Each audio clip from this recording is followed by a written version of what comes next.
Hey y'all, what's good? What's up? What's popping? What's going on like up the wood, in between, all around, all that good stuff. It's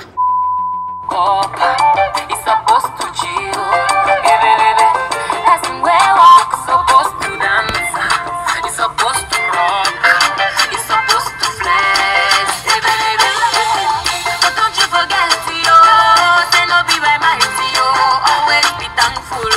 Oluwana Gode, and I know be crying, yo. Spend your money, but always be thankful. Makaifa di goma, even if you no get you, never forget to say bye, thank you.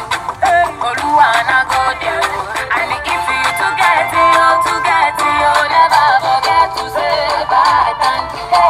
Chineke na Gode. Person where drive is supposed to park. You not supposed to like you. He's supposed to park. Money, Storytime part 2, take 2. All right, so if you're watching this video, that means that, what the heck, oh my gosh, that means that you watch part 1, and if you have not, go watch part 1 first, because then you're gonna be lost in part 2. You watch part 1 of me getting caught by an African parent. So what we lost with yeah, I'm like, it's hot as heck in this room. The AC is broken, all that. So like, I'm a tad bit sleepy. Not a tad bit, a lot of bit sleepy. So I'm trying to like get this video out so I can start editing and then have it ready for today is June 20. I'll have it down below. It's Tuesday, so yeah, I'm just trying to do stuff in advance so like I don't cram things in. So continuing on, don't mind my nails, continuing on from part 2, continue from part 1. So the police have been called. The cop is in the house now, but I don't know how I never noticed that the police was called, or I think maybe my granddad probably called them before we got there. I don't know. But so the police is in the house or whatever, and my grandpa is being like mad dramatic. And he was like, arrest her, officer, arrest her, put her in jail. Or matter of fact, you could deport her, do whatever you want, just arrest her. And like the whole time just sitting there looking like I didn't break any laws. Like, he has no reason to arrest me, even though I was like 16, 15 or whatever. Mind you, my goal is to become a lawyer. So at this point, I know the laws, I know the amendments and all that stuff. So I know for a fact you cannot put a child in jail for throwing a party. Like, how many children have thrown a party in their parents' house? And you are mine. You hear that? It's when you come back in the next world, not this. You finish. Our government, like, come on, now. People will be in jail all the time. To this day, people still throw parties at their parents' house. So he's like, arrest her, officer, arrest her. Why you just standing there? Arrest her. And the officer man is looking at me, I'm looking at him. We have like, he's confused, I'm confused. And he's like, what am I arresting her for? And then Crack goes into it. He explains, I threw a party at his house, and without his permission or whatever. And then the officer was like, what county did this happen in? He was like, DeKalb County. You're in Clayton County, my guy. You're in Clayton County. Look at this. We drove. It's a long drive from Decatur to Riverdale. It's like 35 to 45 minutes. And like, I know, like, I just don't know how he just thought like they would arrest me. I'm not in their county. I didn't, like, what? So the officer was like, my granddad and Crap went to the side and we're talking or whatever, and they all three of them come back. I'm still sitting, this is all in the house, I'm still sitting down. All three of them come back and the officer is like, I know this, like, I know you cannot, like, well, at that time, I don't think, at that time, I was kind of scared. So, even though I know that you cannot arrest a person for creating doing a crime in another county, like, they have to go back to that county to be prosecuted and for you to press the charges or whatever. I knew that, but, like, at that time, I was, like, mad scared about being deported or whatever. So in my mind, I'm gonna give you a little vision. In my mind, what I was thinking about was like being dropped off in the middle of nowhere in Africa. Like, I know where I'm from. I know Ghana. Like, drop me off in Ghana or Togo. But they're not gonna do that. They're gonna drop me off in Zimbabwe or like Kenya or something. And I'm gonna be like, and I don't have nobody's number. Like, I don't know nobody's number by heart. I would just be like, shit out of fucking luck, my guy. Like, shit out of luck. Okay. So I'm thinking about like how I'm gonna survive, how I'm about to make it through this, how I'm about to figure out a way to find my way around. Like, that's what I'm thinking about. So the officer and my granddad and Crap comes back, and the officer was like, ma'am, do you know the severity of what you've done? And I was like, yes, sir. Like, I was crying. This time I'm crying. I'm boo-hoo crying because they've been yelling at me for longer. So, but the whole time they've been yelling at me, and the whole time I'm coming, even from like, while I was in the car driving, I was crying. I don't know if I mentioned that to you. I've been crying this whole time. So the officer like, do you know the severity of what you have done? He made up something like, it's against the law. It's against the law to hold a party or something like that in your house without adult supervision. And then he was like, you know what you could get for, now I think about it in hindsight, I feel like when they had like the little huddle moment, they were telling him like pretend like this and that so she could get scared or whatever. So they're like, doing the severity of what you've done, you go to jail for this, and whoop. So then the officer asked Crap, do you want to press charges? And Crap was like, yes, take her back to Africa. Take her on the first thing flying. Take her, put her, I don't care where you drop her, just take her back to Africa.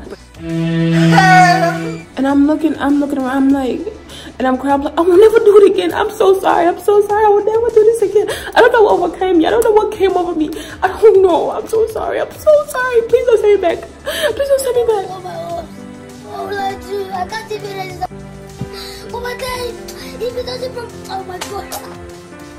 Now, pause.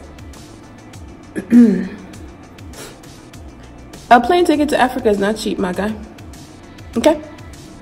A plane ticket, like one way, let's say like, cause a round trip, cause I plan to go to Africa soon. So a round trip is like 1,000 something for like regular cabin, right? Even if you're flying with Delta.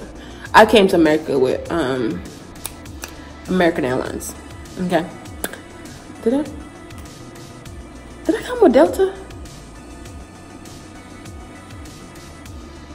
I think I came with Delta.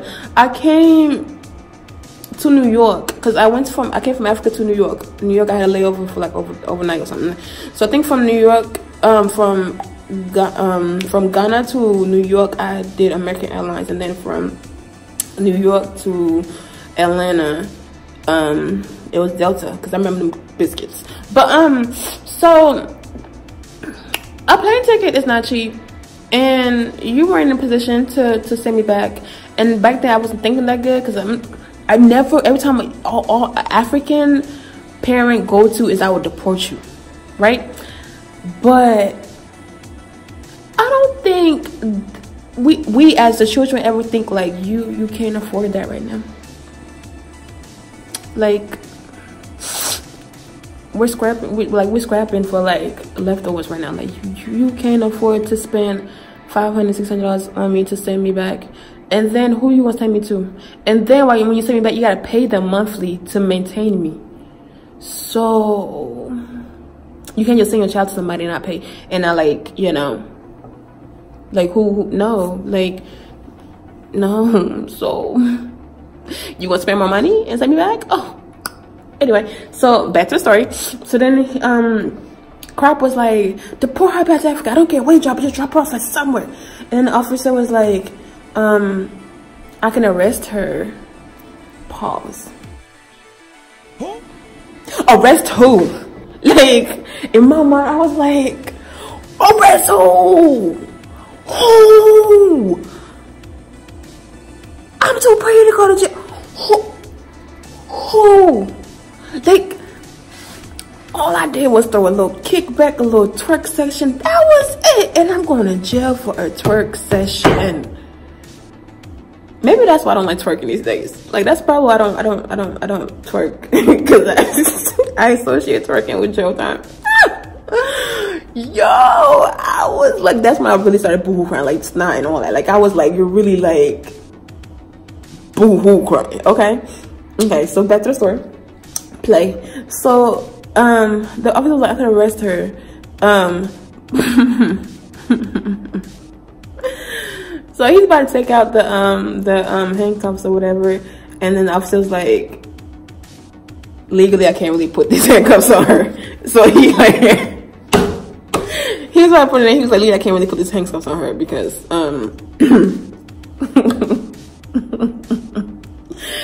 they were, I guess he was supposed to go through with it.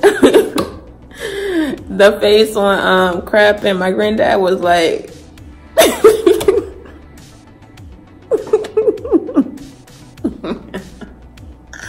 they were like furious, like they were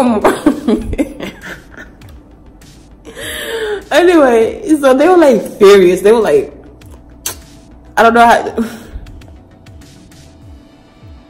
like they were so bad.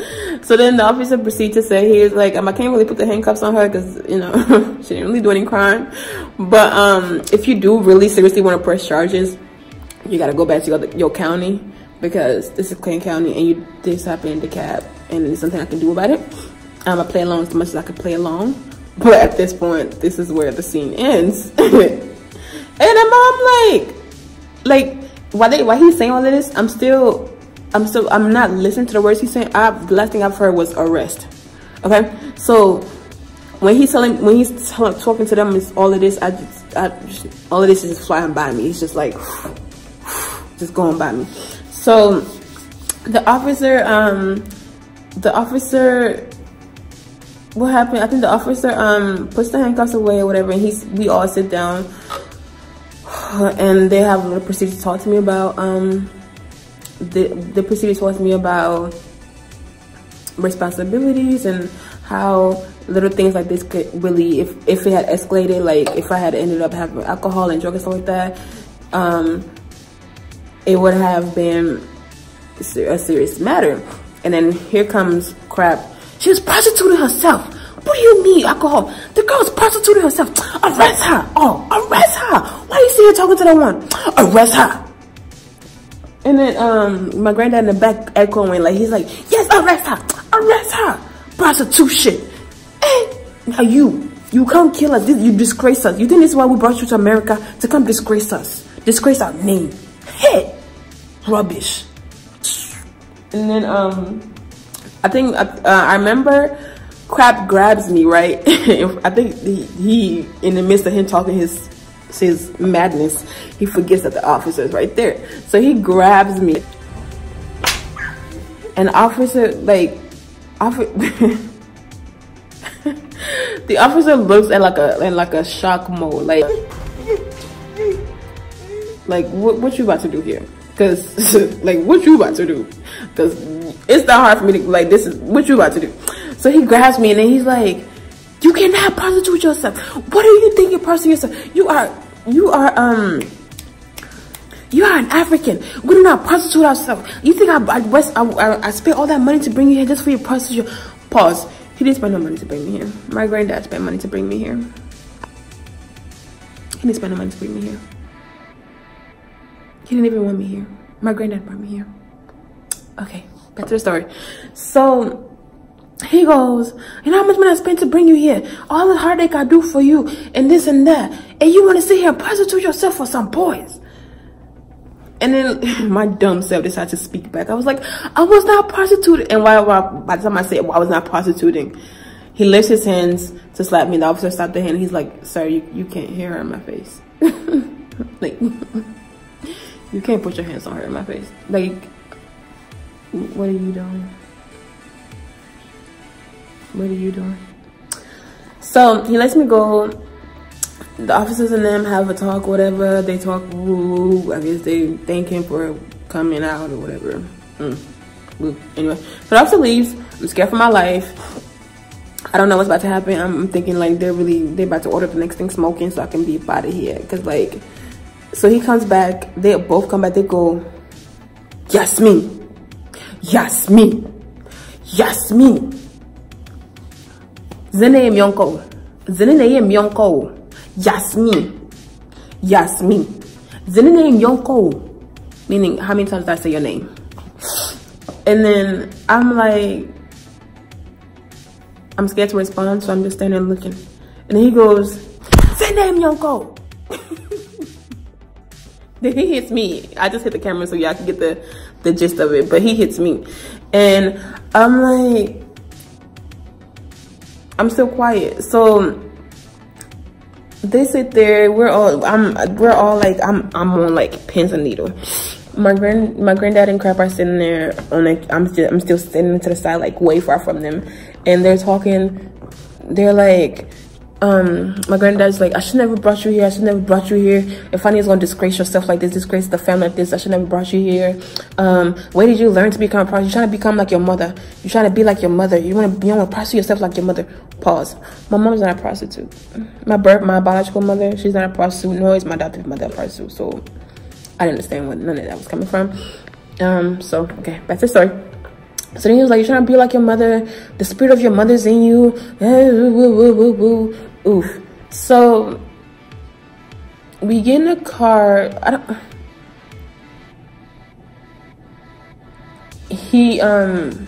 We get back in the car because he wanted me to stay with my grandpa. My grandpa was like, no, she cannot stay with me. She called her. If she has a party at your house, what do you think she gonna do at my house? No, she can't stay with me. She has to go with you. That's your own child, your daughter. You went and had sex and you had her. Take her with you. I took care of her enough. It's not my business. It's your people.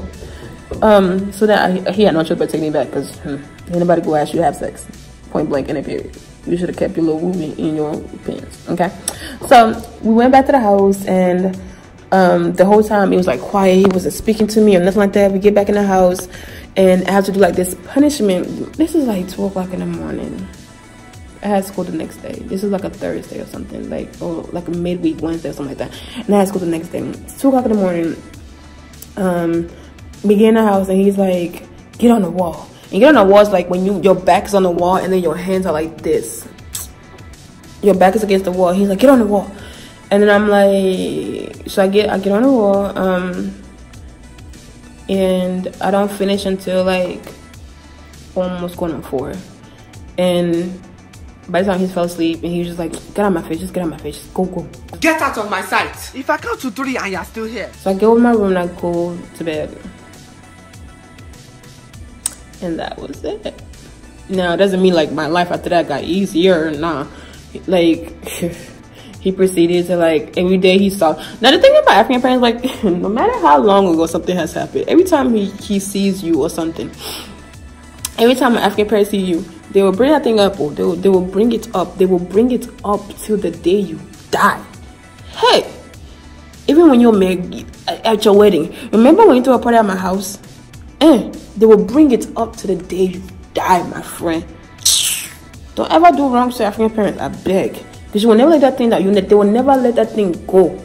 Like, but you can forget if I ask you to go somewhere, but you can never forget that simple common thing, a party. Let that thing go. So from that day on, I was never left alone again. I felt he goes to church, I go to church. It was for like a year until my senior year, because then I had a job. And what you gonna do? Come to work with me? stay on my off days with me. Like my off days are not his off days, so that's the only time. But yeah, I hope you enjoyed the story time. It's hot as heck. And I will keep more coming for you. I hope you are entertained. And yeah, let me know which part of this video was your favorite part. Like, comment, and subscribe, and hit the notification bell so you get notified every time I post a video. Be blessed and be highly favored, and I will see you in the next clip for a prayer. Okay.